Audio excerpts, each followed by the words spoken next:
प्रधानमंत्री नरेंद्र मोदी का रिएक्शन आपको हमने दिखाया किस तरह से दोनों के बीच मुलाकात हुई, जो गर्मजोशी नजर आई इस मुलाकात के दौरान प्रधानमंत्री मोदी और शेख हमदान के बीच, वो आपने देखी। अब पाकिस्तान में लोग क्या कह रहे हैं। भारत के दौरे पर आए दुबई के क्राउन प्रिंस शेख हमदान बिन मोहम्मद बिन राशिद अल मखतूम का भारत में जबरदस्त स्वागत हुआ। दुबई के क्राउन प्रिंस शेख हमदान बिन मोहम्मद का इंडिया का दौरा, क्या ये सिर्फ जो ऑफिशियल विजिट है, क्या ये सिर्फ एक रूटीन डिप्लोमेटिक मीटिंग है, या इस वक्त जो दुबई के क्राउन प्रिंस हैं शेख हमदान, ही अराइव्स इन इंडिया और उनका ये बहुत ही सिग्निफिकेंट विजिट कहा जा रहा है और उनके लिए मोदी साहब ने एक वर्किंग लंच रखा है।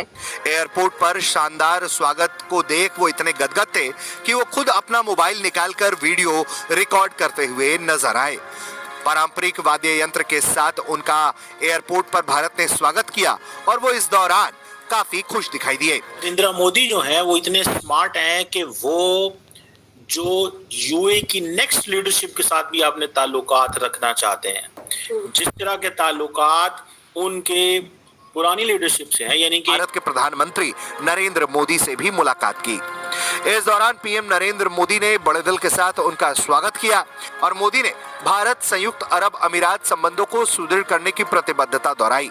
हेलो दोस्तों, आप सभी का स्वागत है आपके अपने यूट्यूब चैनल के से स्पेशल न्यूज में। दोस्तों, दुबई के क्राउन प्रिंस शेख हमदान बिन मोहम्मद अल मखतूम आज अपनी 2 दिवसीय भारत यात्रा पर दिल्ली पहुंचे। दिल्ली एयरपोर्ट पर उनका विमान लैंड किया गया, जहां दोस्तों प्रिंस का स्वागत एक सांस्कृतिक कार्यक्रम के जरिए किया गया। वह यह कार्यक्रम देखकर इतना खुश हो गए कि उन्होंने अपना फोन निकालकर एक वीडियो भी बनाया। और दोस्तों, दुबई के प्रिंस शेख हमदान मोहम्मद अल मखतूम की 2 दिवसीय भारत यात्रा प्रधानमंत्री नरेंद्र मोदी के निमंत्रण पर हुई है। दोस्तों, आपको बता दूं कि यह यात्रा भारत यूएई संबंधों को मजबूत करने और व्यापार, संस्कृति एवं तकनीकी सहयोग को बढ़ावा देने के लिए किया गया है। इस दौरान दोस्तों वे विदेश मंत्री और रक्षा मंत्री से मुलाकात भी किए और व्यापार सम्मेलन में भाग भी लिए। और दोस्तों, भारत और यूएई संबंधों को देखते हुए पाकिस्तान में भी इसकी ज़्यादा चर्चा भी चल रही है। और दोस्तों, आप लोगों को ये भी बता दूं कि शेख मोहम्मद बिन जायद और नरेंद्र मोदी के नेतृत्व में यूएई और भारत के बीच द्विपक्षीय संबंध को मजबूत हुए साल 2024 में यूएई के राष्ट्रपति का देश में गर्मजोशी से स्वागत किया गया था। दोस्तों, 2024 में यूएई में भारतीयों की आबादी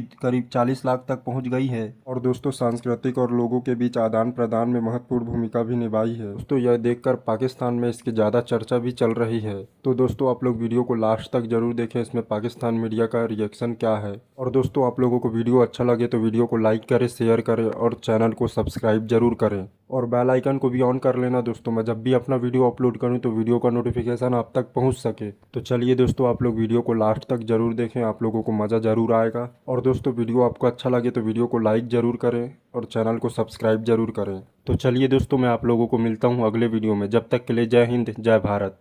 दुबई के क्राउन प्रिंस शेख हमदान बिन मोहम्मद का इंडिया का दौरा, क्या ये सिर्फ जो ऑफिशियल विजिट है, क्या ये सिर्फ एक रूटीन डिप्लोमेटिक मीटिंग है, या फिर दोनों मुल्कों के दरमियान इकोनॉमिक, डिफेंस और रीजनल स्टेबिलिटी के हवाले से भी नए रास्ते खोलने की कोशिश है।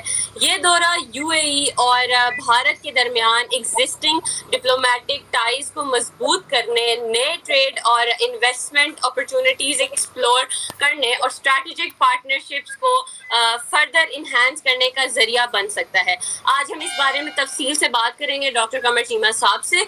डॉक्टर कमर चीमा साहब, ये दौरा कितना स्ट्रैटेजिक सिग्निफिकेंस रखता है इकोनॉमिक और डिफेंस सेक्टर्स में?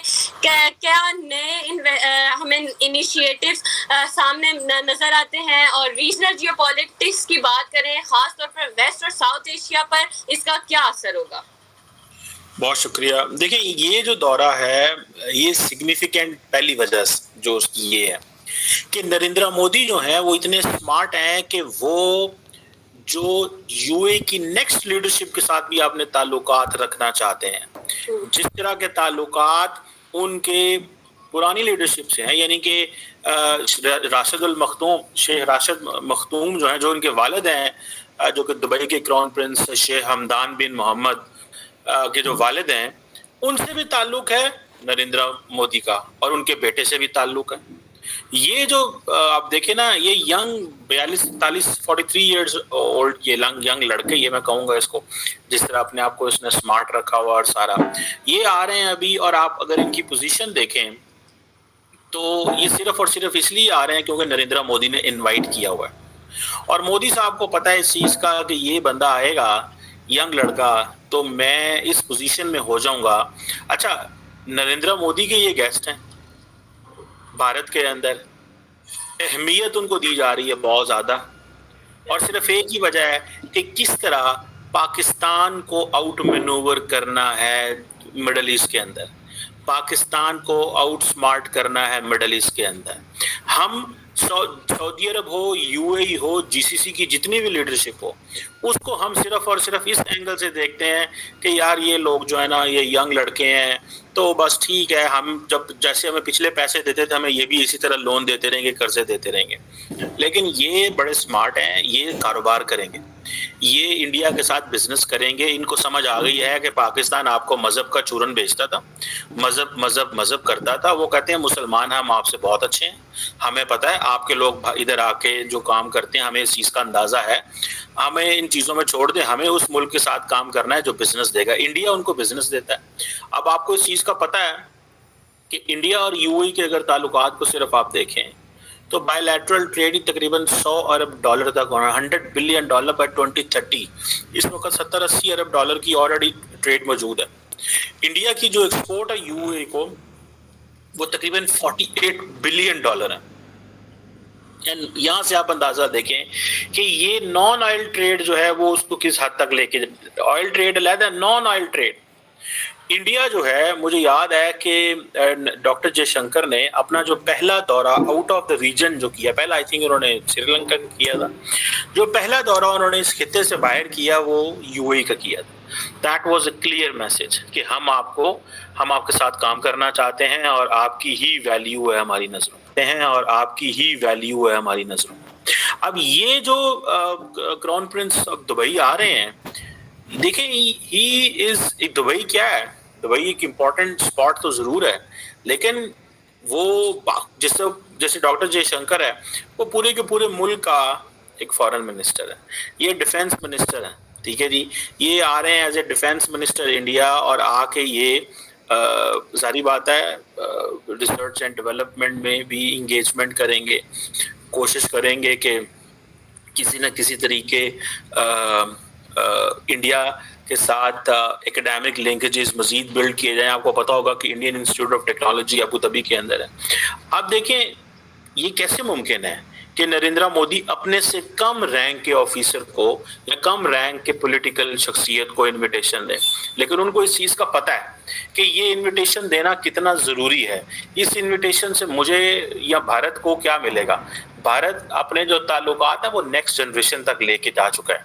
हमें अभी इस चीज़ का अंदाज़ा नहीं है। मैं आपको सच्ची बात बताऊं, पाकिस्तान को इस चीज़ का भी अंदाज़ा नहीं है कि यूएई कितना इंपॉर्टेंट मुल्क है इंडिया के लिए। इंडिया तो इनको कहते हैं, वो कहते हैं जी we are partners in progress, हम पार्टनर्स हैं इन प्रोग्रेस में।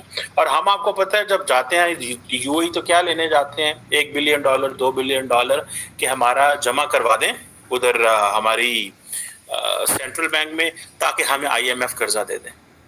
और फिर हम उनसे ये भी डिमांड करते हैं कि कश्मीर के ऊपर जो है ना आप वो बातें करें जो हम कहते हैं। तो वो कहते हैं ये मुमकिन नहीं है, ऐसे नहीं हो सकता। आप जस्ट सिर्फ इसी चीज़ से अंदाज़ा लगा लें कि नरेंद्र मोदी जब से पावर में आए हैं 2015 से लेके अब तक, 2015 से लेके अब तक वो मुसलसल कितने दौरे कर चुके हैं।